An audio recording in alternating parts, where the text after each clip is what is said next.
আমি এখন সস্তা জনপ্রিয়তার জন্য দুইটা ব্যানার নিয়ে 20-50 জন 100 লোক নিয়ে দেখাইলাম পৌরকর মাফ করো, তারপর এটা বর্ধিত অংশ আমরা দেওয়া যাবে না। এটা কেন?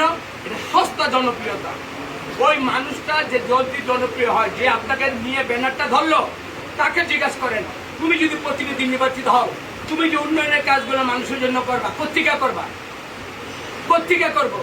আমি কি আমার বাপদাদার সম্পত্তি থেকে উন্নতি করি নাকি? স্থানীয় যে ইলেকশনগুলো হবে, এই ইলেকশন আমরা জানি আপকামিং যে কোনো মুহূর্তে ডিক্লেয়ার হইতে পারে। কারণ আমি জনপ্রতিনিধি হব। আমি এখন সস্তা জনপ্রিয়তার জন্য দুইটা ব্যানার নিয়ে 20-50 জন 100 লোক নিয়ে দেখাইলাম পৌরকর মাফ করো, তারপর এটা বর্ধিত অংশ আমরা দেওয়া যাবে না। এটা কেন? এটা সস্তা জনপ্রিয়তা। ওই মানুষটা যে জলদি জনপ্রিয় হয়, যে আপনাকে নিয়ে ব্যানারটা ধরলো, তাকে জিজ্ঞাসা করেন তুমি যদি প্রতিনিধি নির্বাচিত হও, তুমি যে উন্নয়নের কাজগুলো মানুষের জন্য করবা, কোত্থেকে করবা? কোত্থেকে করবো? আমি কি আমার বাপদাদার সম্পত্তি থেকে উন্নতি করি নাকি? এই সস্তা যারা জনপ্রিয়তা, যারা পাবলিককে মোটিভেটেড করে, এগুলোর থেকেও আমাদের সচেতন থাকতে হবে। বুঝলেন? সস্তা জনপ্রিয়তা নেওয়ার, জনপ্রিয় হওয়ার কোন সুযোগ আমরা মুন্সিগঞ্জের কাছে যাব না।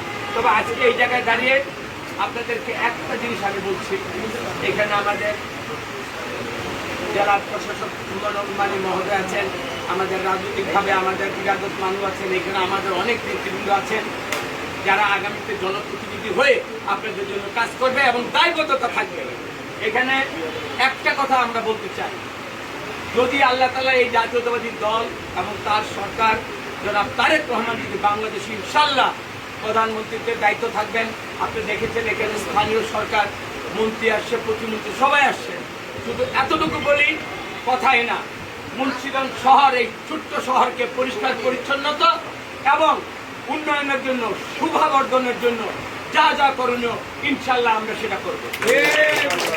আমরা ছোট্ট শহর বাট একটা পরিকল্পিত শহর, একটা নান্দনিক এমন একটা জিনিস আমরা উপহার দিতে চাই যে আমরা শুধু জনপ্রতিনিধি যারা আছি আমরা সৎ থেকে আমাদের বেস্ট এফোর্টটা আমরা দেব, সরকারিভাবে দেব এবং এই পরের যে পরিধিটা, এটা যেটা সহনীয় পর্যায়ে থাকে, যেটা একান্ত প্রান্তিক জনতার জন্য একেবারে বোঝা না হয়ে যায়, তাদের জন্য একেবারে মানে এমন পর্যায়ে আমরা নেব না যে গলায় চাপ দিয়ে যেটা করা হয় বা তার যে সামর্থ্যের মধ্যে দিয়ে যেটা করা লাগে, ইনশাল্লাহ আমরা এই পৌরকরবাসী যারা এই করটা দেন সরাসরি, তাদেরও একজন আমরা ভাই, তাদেরও প্রতিনিধি, আমরা সব দিকে